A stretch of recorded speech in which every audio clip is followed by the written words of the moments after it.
Hello, my name is Tyler Tankersley, and I serve as the senior pastor of Ardmore Baptist Church. And you are about to watch a conversation that matters.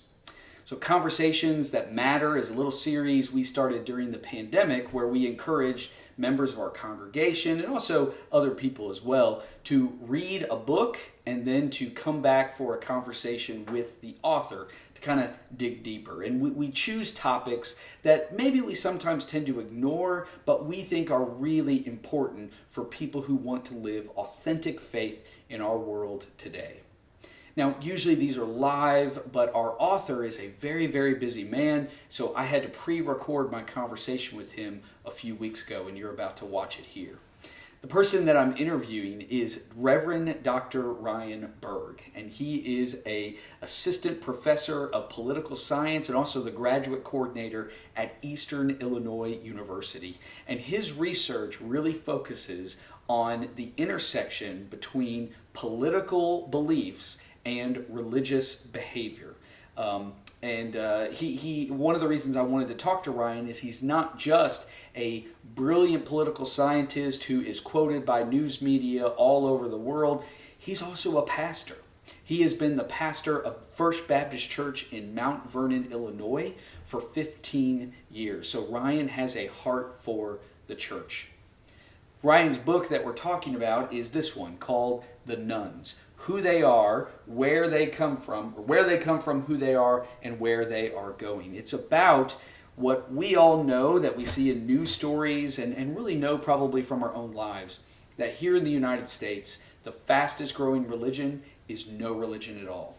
And Ryan wants to explore, why is that? What does data and survey responses and statistics, what do they have to teach us about this growing group of Americans? And then, most importantly, how is the church called to respond to this? So I hope you enjoy this conversation that matters with Reverend Dr. Ryan Berg. Well, hey, Ryan, thanks so much for being here. Looking forward to this conversation. And just first, tell us a little bit about yourself and maybe your religious background and kind of how you got interested in this work. Yeah, so I grew up in a rural white Southern Baptist church in downstate Illinois, which is not too terribly different than Kentucky. It's a lot more like Kentucky than it is like Chicago. So classic 1990s, white evangelical church. Religious right was rising. Abortion was a big issue. Gay marriage was a big issue. Morality was a big issue. Went to all the camps, all the lock-ins, all the retreats, all those things. Then I went to a little university called Greenville University, which is a free Methodist college, and took a lot of religion classes there, and decided that I was still very much a Christian, but I was definitely not an evangelical in the style that I grew up in. And then just through a bunch of happenstance things, I got a 3-month gig as a youth minister at First Baptist Church of Centralia, Illinois, which was an American Baptist church. And then from there, 3-month summer internship turned into a 3-year gig, which turned into me being part-time ministry, bivocational ministry, basically my entire adult life. So from the age of 20 till now, I've been a pastor in the American Baptist Church. Currently, I'm the pastor of First Baptist Church of Mount Vernon, Illinois, and I've served there for about 15 years. I'm also a political scientist, so I have a PhD in political science from Southern Illinois University, and I study religion and politics. So I'm living constantly in the world of politics and religion and the interaction of all those things together. All right, yeah, thank you. So from the Midwest. That's right. The best part of America, real America, as Sarah Palin would say, right smack in the Midwest. We're corn eating people here, and I love it. Yeah, that's right. And I've the Lord is still working on my heart when it comes to North Carolina barbecue, like the vinegar stuff, And I'm a Kansas City guy. Oh yeah. And the congregation knows this about me, so they're still judging me and I like sweet. I like sweet baby rays, the best barbecue sauce. Like yes, thick. Oh man, preach. Yeah, absolutely. Right. I don't like that vinegar. That vinegar's not it. Sorry, guys. Yeah, I know you're gonna hit an end conversation right now, but please don't. That's right. They are calling the personnel council right now. Done. Yep. So if you know something, let me know. So all right. So your book, folks have been reading it. I follow you on Twitter. We were talking beforehand. One of the things that's fascinating about you is, if you follow Ryan on Twitter, it is just charts and graphs about statistics of religious life in the United States. Sell me as a pastor, sell me as a congregational leader on why should we be paying attention to these kinds of things? What is it that you see as a pastor in the stats of religious life in America that kind of guide the work that you do? Yeah. So I think the value in what I do for the average Christian is that we all live in our own little bubbles. No matter how hard we try to fight those bubbles, we surround ourselves with people like us, who think like us, who believe like us, who worship like us, who live like us. And the great thing about statistics is it says, yeah, your bubble is not the world, right? The world you live in is not the world writ large. And you probably have some misconceptions about the world outside your window, right? Or out in the one town over, or one state over, or across the country. So a lot of what I do is trying to say, like, listen, here's what the world actually looks like. And I actually mentioned that in the Nuns specifically. I say, the point of this book is not to tell you what I think the world should look like or how I hope it could be, but how it actually is. And I think there's a tremendous value, like using the 12 steps. The first step you have to take is admitting there's a problem. And the only way you can really come to grips with the problems facing America is really looking at the data and seeing where we are in terms of religiosity, in terms of church attendance, affiliation, behavior, belief, belonging, all the things I talk about in the book. It gives us a more solid foundation than anything else that we have. And we can only act strategically and wisely with our resources and our time and our energies when we know what's going on out there. So if you're a big Fortune 500 company, before you add a new product or change your product, you do market research. You want to find out what people like about your product, what they don't like. Do they like the price is too high, too low? Christians should do the very same thing. They should have a good sense of the market around them and how society is today, but also how society was 10, 20, 30 years ago, and what those changes mean for the church, for us individually, and for American democracy largely, because I also am a political scientist, so I'm always, thinking about democratic things. So we got to start somewhere. And the alternative is way worse, right? It's anecdotes. It's floating around in uncertainty. So my job is to kind of create a less blurry picture of the world the way it exists right now in 2022. Yeah. You mentioned earlier the three B's, the behavior, belief, belonging. And one of the things that I found fascinating about the book is, for political scientists, for social scientists, trying to even identify what someone's religious affiliation is, it seems like a really difficult task. And so can you talk a little bit about maybe the three B's, and then how do you define what somebody is religiously? So it's so funny that the guy who invented the three B's was an evangelical, by the way, because it's like such like a sermon thingy. Like, I'm going to give you 3 points. I'll start with B. So, we think religion is multifaceted. It's actually almost impossible to measure in any meaningful way, but we have to create structure. So the structure we have is behavior, belief, belonging.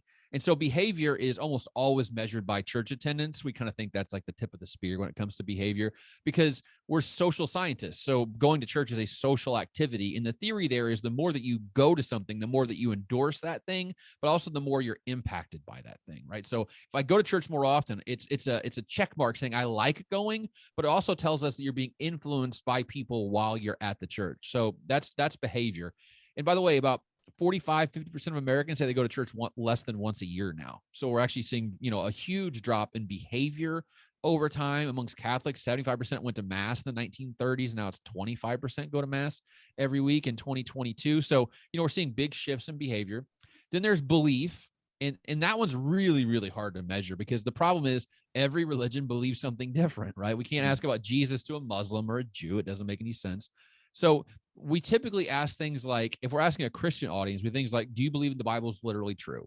That's become like the old standby question, because the General Social Survey has been asking that for 30 years now. So it's a good way to kind of track theology over time. And then the last one is belonging, which I think personally is the most important of the three B's as a social scientist. So that's the question where we ask, what is your present religious affiliation, if any? And then we give you a big list, and you kind of get to pick where Protestant, Catholic, Jew, Muslim, Mormon, Orthodox, atheist, agnostic, nothing in particular. And you just get to make your selection. We also give you the option at the bottom, by the way, click something else. And then you get to kind of like type in a text box what you are, which is an absolute nightmare. Like people are like, I'm a Christian. You're like, what? Or they'll type like Baptist with a B, like two B's, Babtis. Like they don't understand what the word Protestant is. So it's not a perfect question. It's actually in some ways a really difficult question, but I love that question because what that tells me as a social scientist is this is where I stand. Right. As the respondent, here is who my people are. So if I say I'm a Catholic, but then say that I never go to church, that still tells me as a social scientist that you still feel attached to the Catholic faith and you still identify in social space at some level that you're still a Roman Catholic. You could easily say you're nothing in particular there, but you choose not to, which to me personally means you've made a conscious choice to say that that still has some sort of influence on me. And I think that's why affiliation is so incredibly important, because whether people say they're nothing in particular or atheist, there's a huge difference between those two things. Atheist says there is no God. I hate religion. I'm done with that whole thing. Nothing in particular says I don't really care either way, right? So I think that question actually gives us the best window into how people really situate themselves in religious, social, cultural, political space in America. Yeah, and I remember reading, like back in seminary about Paul Tillich's definition of religion or faith was, your ultimate concern. And I remember, and I might be getting the term wrong, but he also talked about how there are crypto religions where, okay, we've got our ultimate concern, like how do we live our lives in allegiance to this or in service to this, but yet we also call ourselves these things, even if our behavior doesn't match what we say we belong to. So I'm sure like having to tinker with that is really difficult as well. So fascinating. I'm reading a book right now by Finke and Stark called The Churching of America, which is like it's a long sweeping history of American religion over time. And they mentioned this very interesting thing. Like in Europe, there'll be people who say they're atheist Lutherans, like especially like in Scandinavia. But for us, that seems bizarre, right? Because like if you say you're atheist, you can't be a Lutheran. If you say you're Lutheran, you can't be atheist. But for them, it's Lutheran is a cultural touchdown, right? It's a heredity thing because a lot of people in Scandinavia, it's overwhelmingly Lutheran, just from a heredity standpoint. But by saying you're basically, when you say that, you're saying a belief thing and a belonging thing back to back. And I think that's a really fascinating thing because you could really say that I'm just an atheist, or you could just say I'm a Lutheran. But when you say both, you're telling me something, right? You're saying my vertical orientation is there is no God, but then you're telling me my horizontal orientation is that I'm a Lutheran and those are my people. And I still identify at some level with that Lutheran tradition. So it does impact me in some ways. I love to criticize pastors on this one fact. If you have a hammer, the whole world looks like a nail. And so pastors want to think everything is theological, right? Like everything is that vertical dimension between people and God. And why do people leave church? It's because they're mad at God. They disagree theologically with the pastor. And I want to kind of swoop in and say, listen, there's a whole horizontal dimension that you guys have never been trained to think about very much. And that people leave church for all kinds of silly social reasons sometimes, whether it's like they got to fight with their best friend and they left, or they got a divorce and the wife stayed and the husband left, or vice versa, or they moved to a new part of town or a different city and they just didn't find it and they never picked up a church, right? So I think a lot of times we want to think that people leave church for these cosmic reasons, like people are talking about epistemology. No. The reality is that most people leave church for very sort of like earthy, nuts and boltsy logistical reasons. But when you think the whole world's theological, it's always about like people running away from God. No, they just don't want to get up at 9:30 in the morning. Yeah, absolutely. And one of those terms that people often self-identify with, and I mean, we've heard about it so much, is the term evangelical, the word evangelical. So, with your pastor hat on, could you define the word evangelical for me? And then with your social scientist hat on, could you define the word evangelical for me? Because I would bet some money that those are different definitions. Yeah. So from a theological standpoint, we talk about the Bebbington quadrilateral, right? Which is the four things that evangelicals have to believe. Biblicism, which is a high regard for the Bible. Okay. Usually we might say a literal Bible there. Crucicentrism, which is a lot of discussion about, when Jesus died on the cross, he saved us from our sins and the atonement is a big deal. Conversionism, which is the idea that human beings will die and go to hell unless we convert them. And then activism, which means that we need to make the gospel known throughout all the world through the way we act and the government, by the way. So that's like the way that The theological definition of evangelical is you got to check those 4 boxes, right? And basically what we say is, do you believe that Jesus Christ died for your sins?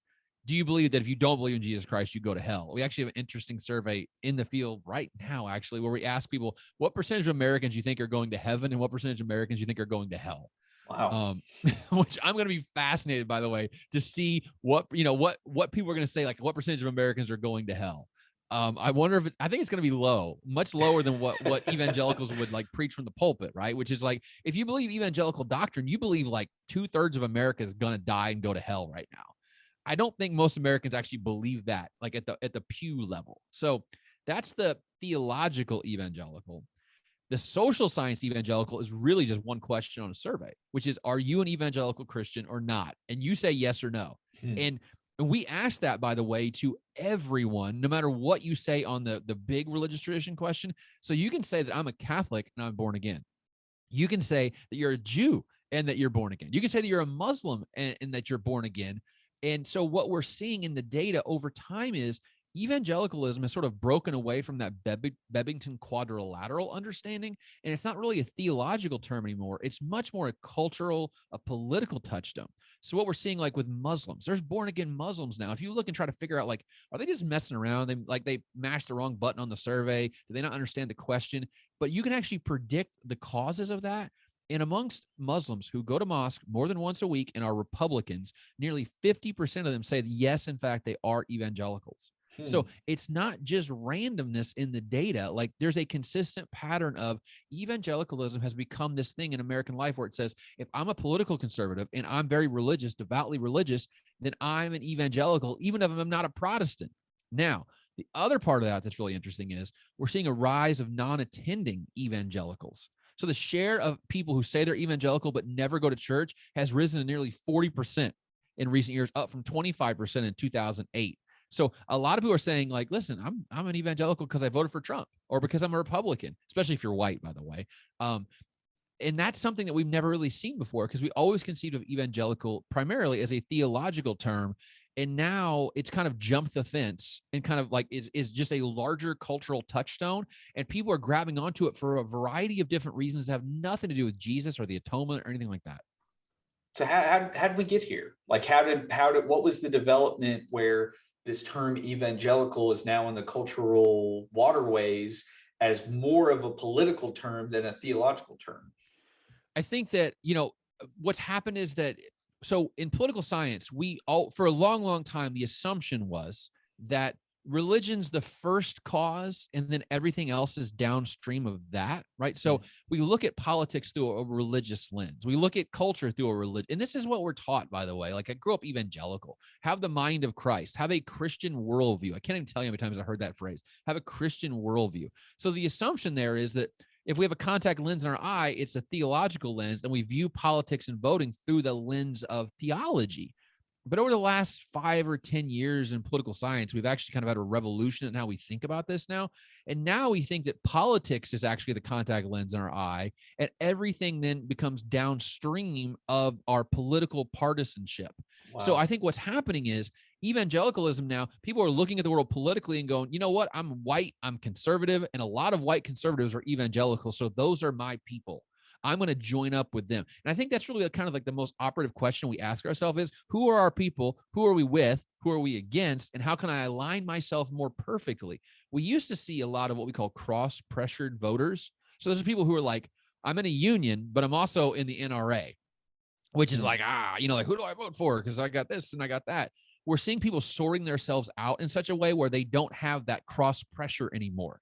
So they say, like, okay, I'm an atheist. That means I'm a liberal, political liberal. I vote for Democrats. I'm a white conservative. That means I'm an evangelical. So they want to line their lives up perfectly where every aspect of their life falls behind this guiding principle, which unfortunately in the 21st century has become politics. So now politics is guiding us on both sides of the aisle, by the way, not just on the Republican side, but also if you look at, like today, I tweeted out a graph, over 50% of all very liberal people in America today are nuns. Over 50%, when they only make up about 30% of America. So you're seeing that people are sorting themselves out and trying to get every part of their life in these like nice, neat packaged boxes that make sense to them because they don't like the cognitive dissonance of anything else. Yeah, and our world is crafted to kind of cater to those echo chambers. I mean, you have your own news, you have your own resources, your own writers, your own experts. And so, yeah, it's like the divide just gets, wider and wider. And the other So, thing is we have two yeah, parties in America. So it's either us versus them. yeah, yeah. So Christians are in a terrible position, right? You either have to vote for the Republicans or the Democrats. Most of the countries on earth, the Christian vote is sort of divided into different segments from, center left to center right, depending on how you fall on different kind of social issues. In America, you don't have that option. You're either, like in 2020, you're either with Trump or you're with Biden. And you really didn't have a third alternative because that's not the way our system works. So I actually think our system is set up to create this sorting. So really, we're just living the structure of American politics is actually having huge impacts on our theology, which is really kind of scary if you think about it. Yeah. And so, you write about the kind of the stats around evangelicalism that, there was this, rise of this kind of identification with evangelicals in the 70s and 80s. But then in the 90s, alongside a rise of evangelicals was when we saw this rapid rise of the nuns. Mm-hmm. And so talk about that, this kind of this rise between these two groups, and why do you think that happened? So I think I'm working on a book proposal right now. And one of the chapters is going to be called The 1990s When America Lost Its Religion.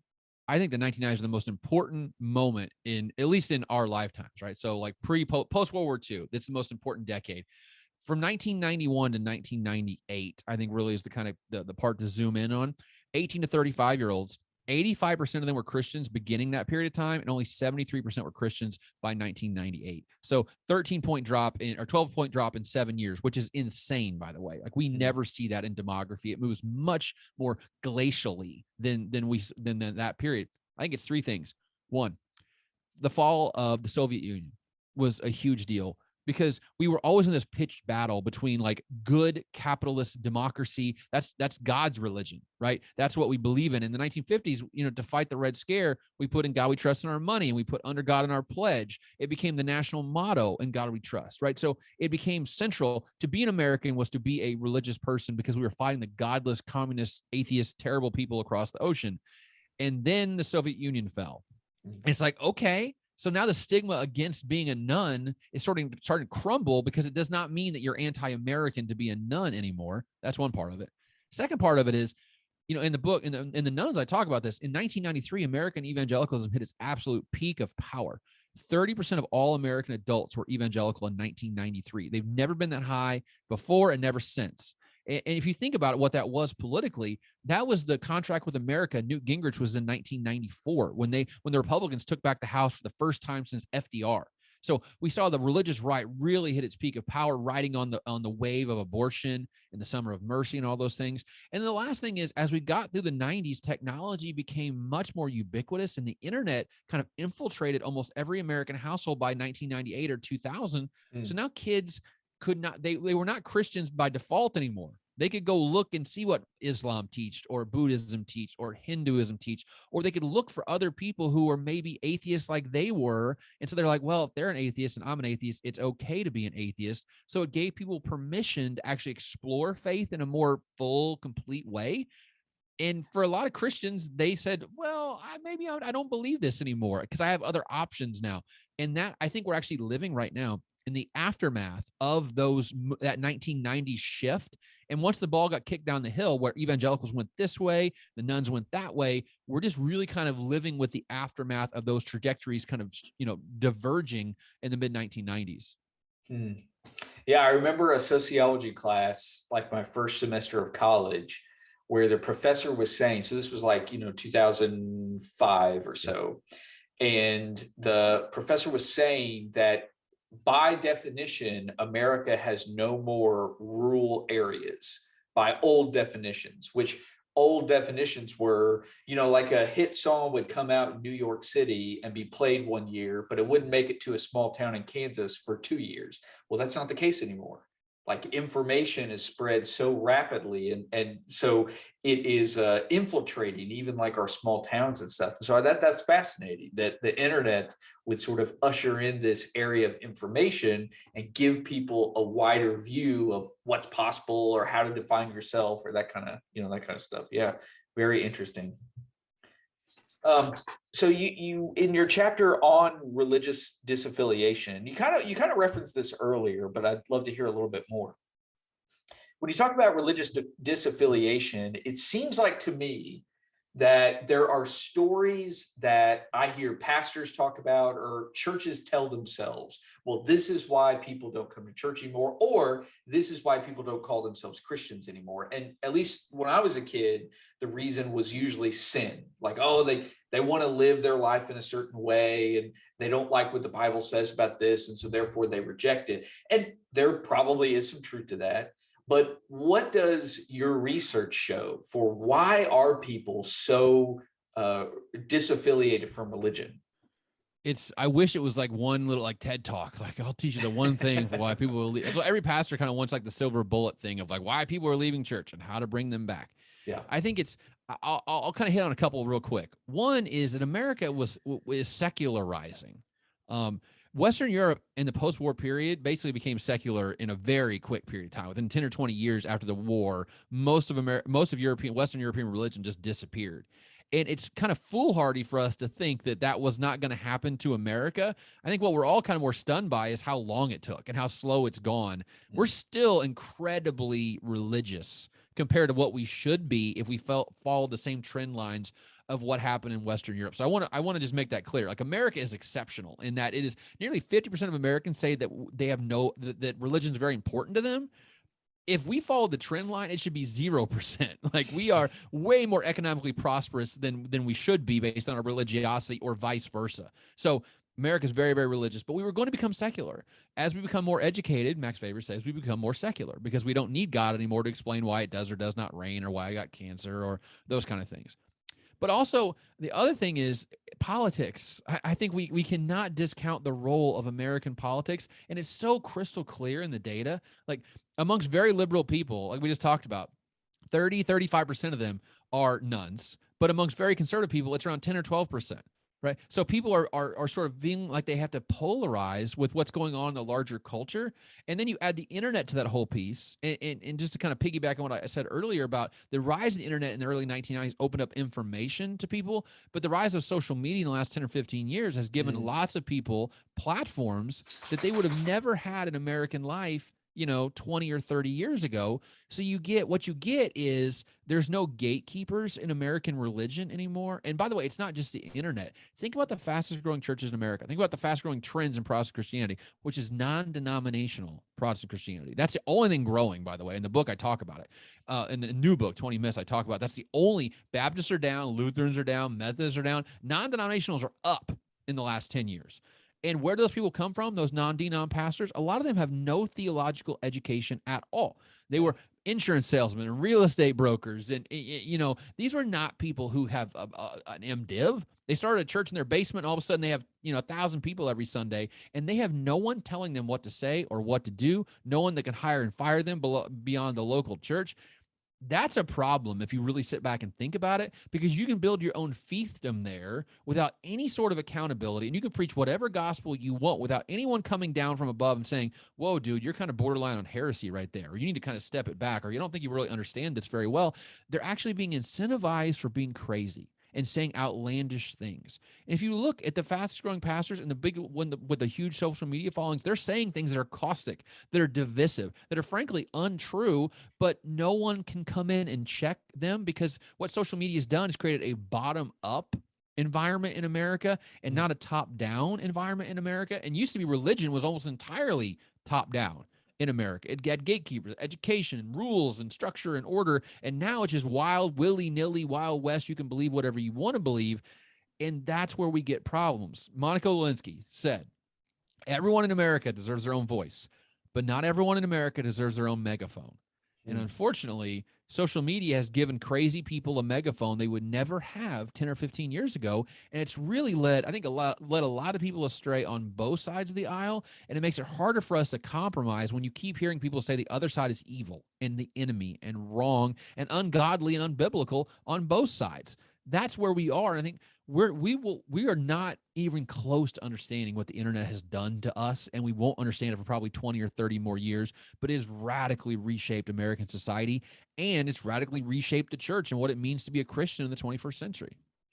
Yeah, and one of those myths, I'm sure you've heard this, maybe still continue to hear it as a pastor, but one of the myths I think that sometimes churches tell themselves is, they look at the statistics about people who have left the church, and there used to be this idea that younger people need to go out. We almost had like a Protestant Rumspringa or something, like they go out and explore the world, but then once they start having kids, they'll be back. But Yeah. what does the statistics actually say about that? Yeah, so that's called the life cycle effect, and it's Yeah. like when you're reading in grad school, it's like one of the things you read a week about, like the life cycle effect. That people when they're young, like under 18, they're kind of under their parents' thumb, so they go to church a bunch because their parents make them go to church. And I think we all, like we grew up in youth groups, so we understand what that's like. Then you go turn an 18-year-old and you're like, woo, let's go to let's go to school, let's party, let's kind of live like so our wild, like do a Rumspringa Amish style deal where we kind of just go out and blow it out for 2, 3, 4, 5, 6 years and enjoy ourselves. And then by our late 20s creeps in, we start settling down and we might find a spouse and we might have some kids and we go, oh, I want my kids to grow up with religion like I grew up with religion. So you go back to church because you want your kids to be back in church, and then you're back in church. That that is such a, like, it sounds so good on paper. Like it really sounds like it makes a lot of sense on paper. But if you look at the data, it actually, there's no, that happened with the baby boomers. So Mm. that was good advice for like church, planting in the 1980s. It's terrible advice today. Because what we know now is as people age, and actually one of the myths and 20 myths is that as people age, they become more religious. Some people say it's like they're looking for like life insurance, right? When they get to like 70, like I want to have an eternal salvation or whatever.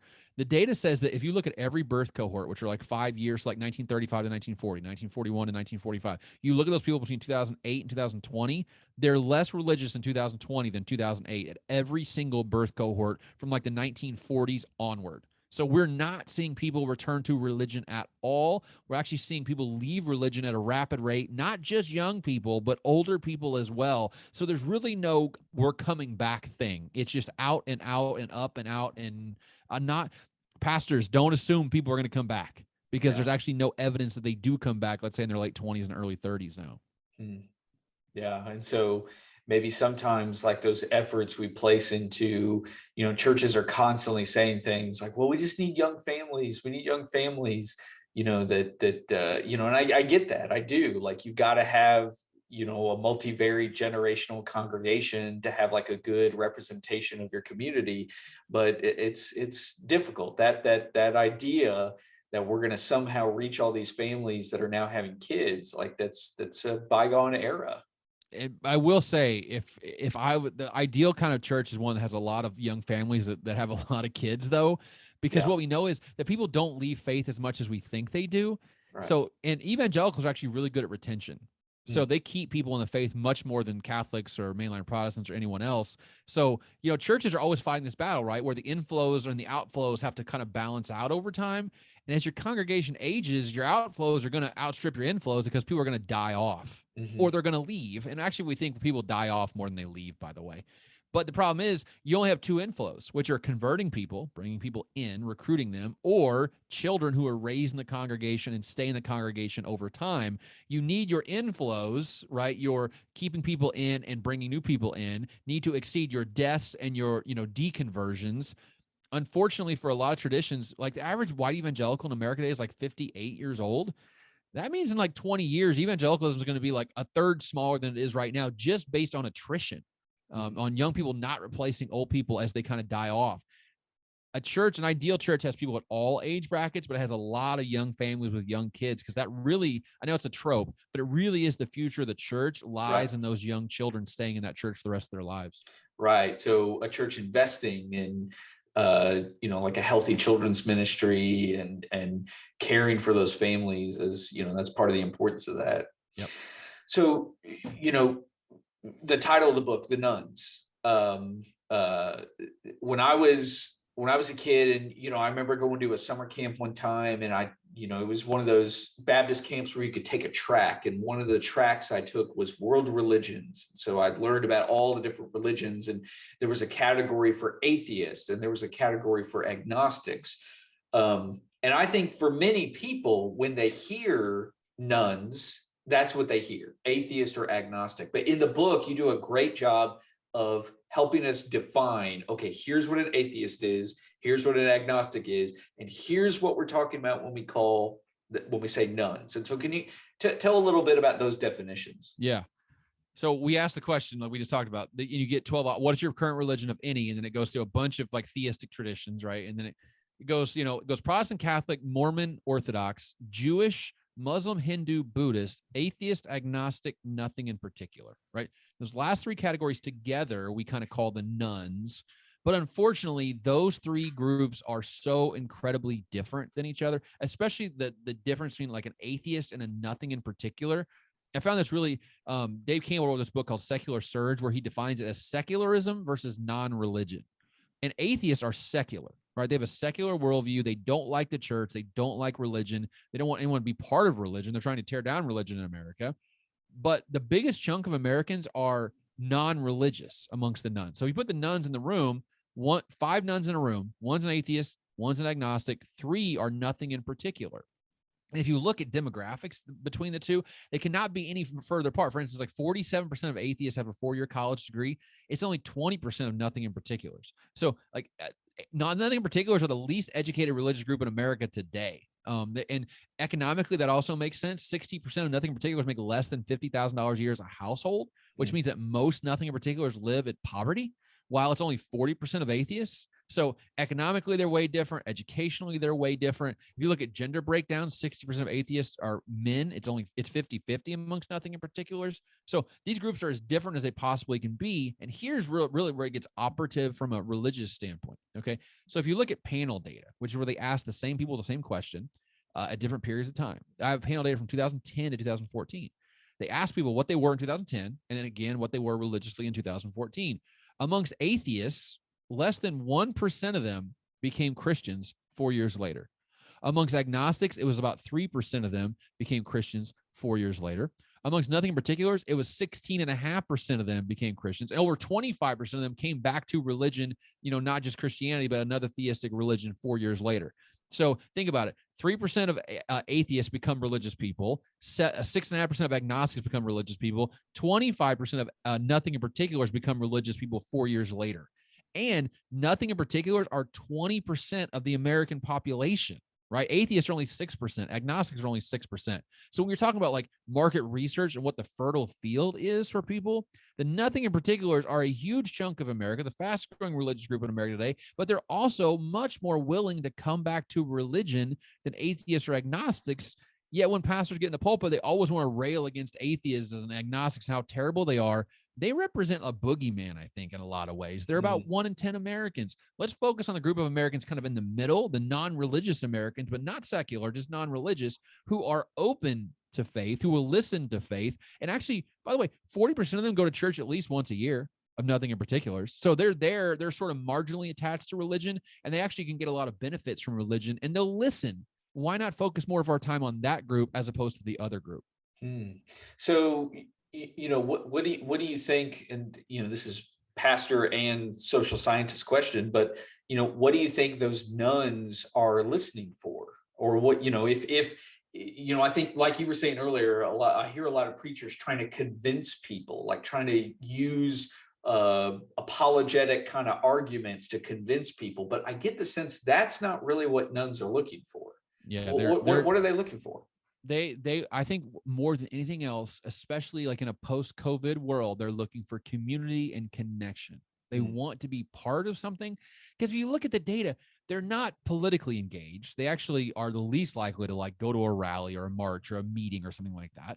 They're not educationally engaged. Like I just talked about, 80% of them, did not graduate college, which means institutions are not working for them. Right? The structures of American society, they are just falling through the cracks of every single one of them. Economically, they're falling behind. Educationally, they're falling behind. Politically, they feel like no one speaks for them. They want to feel like they belong to something, that they're part of something, that they matter to someone. And I think that's why a lot of these people drift away from religion, not just religion. I think that's just really a symptom of a larger disease, which is they are anti-institutional. The church needs to remember that at some level, it's a community of people hanging out together. Like, that's what it is. I know we think about the theological thing all the time, but a lot of people go to church for just the community aspect of just hanging out and being around people and feeling like they have support in this world. Like if they get sick, will someone bring them a casserole dish, right? If they go to the hospital, will someone show up and knock on the door at the hospital and be willing to sit there with them? They need someone to take their kids to school one day because their car broke down. Will they have someone to do that for them? So I think what churches need to think about is think about the practical nuts and bolts of what it means to be a person in the 21st century, just a human being living in a community where you feel like no one thinks about you, no one cares about you, and you never leave your house. And I think so churches need to open their doors, right? And not just to get on a megaphone and talk to you about heaven and hell. Just open your doors to have a potluck or a barbecue or a backyard carnival or bounce houses or rent the pool out, for people to come and just hang out with no strings attached.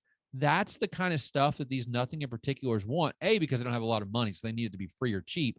But also B, they just want, you need to create a platform for them to use to create connections to other people.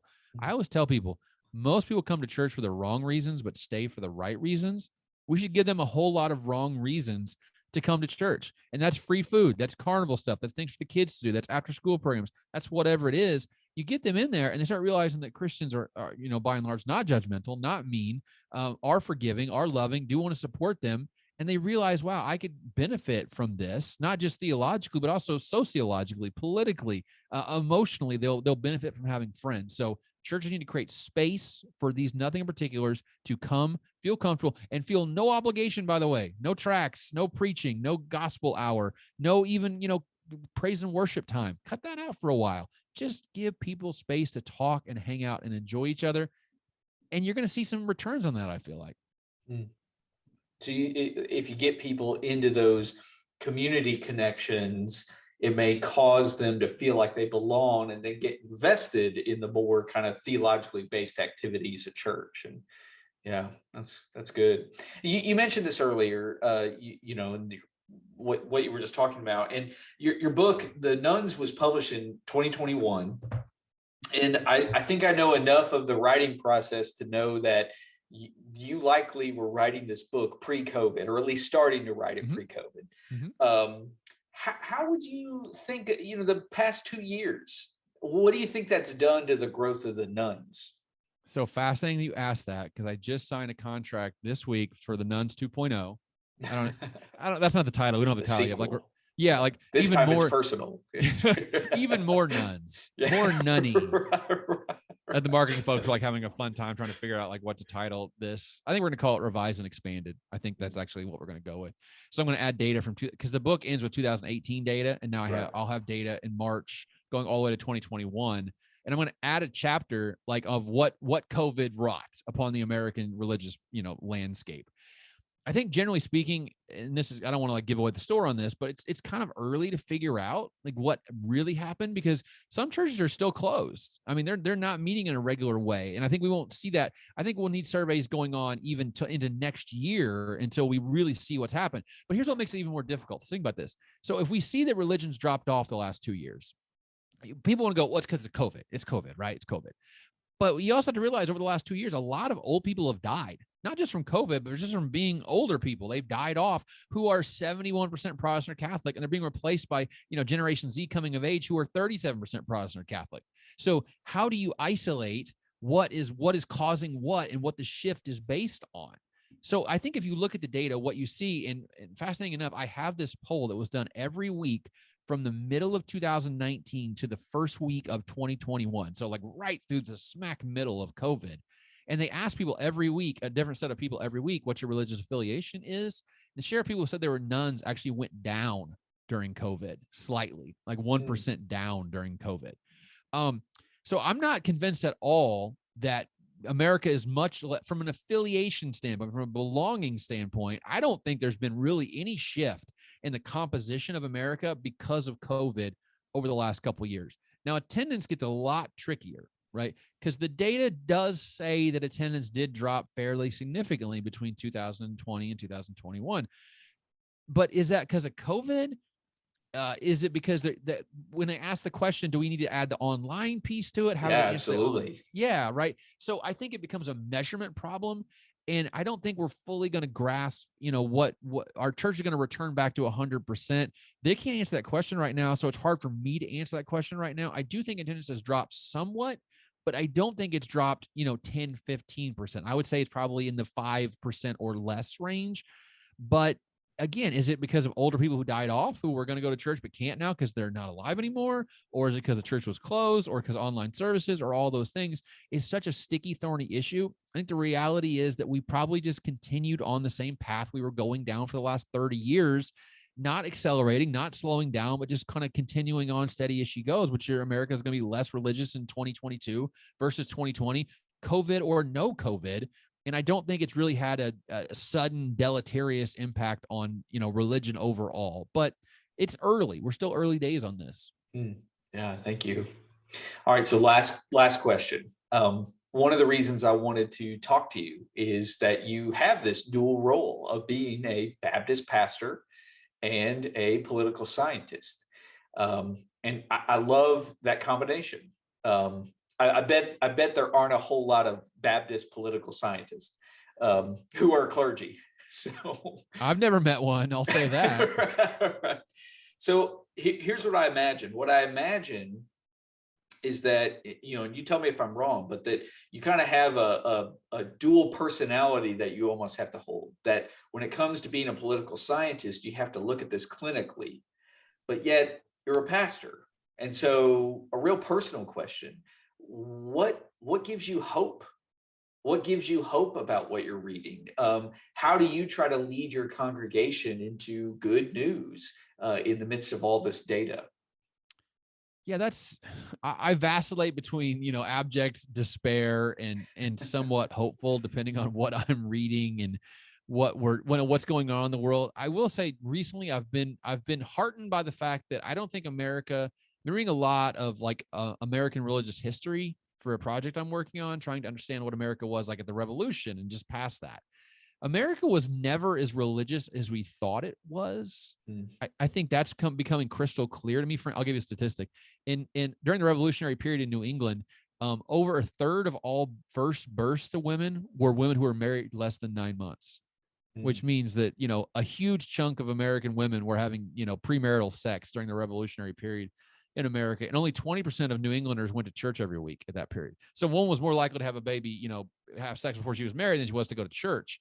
So we were never as religious as we thought we were. And actually, I think we're more religious today than we were then, which in some weird way actually gives me some odd hope that we're actually moving the baseline upward. Now, obviously, I think we're less religious than we were 30 years ago, but the sorting thing, I think, is actually good in some ways, because now I want people to be in an environment where they feel loved, supported, and, they feel like the church edifies them.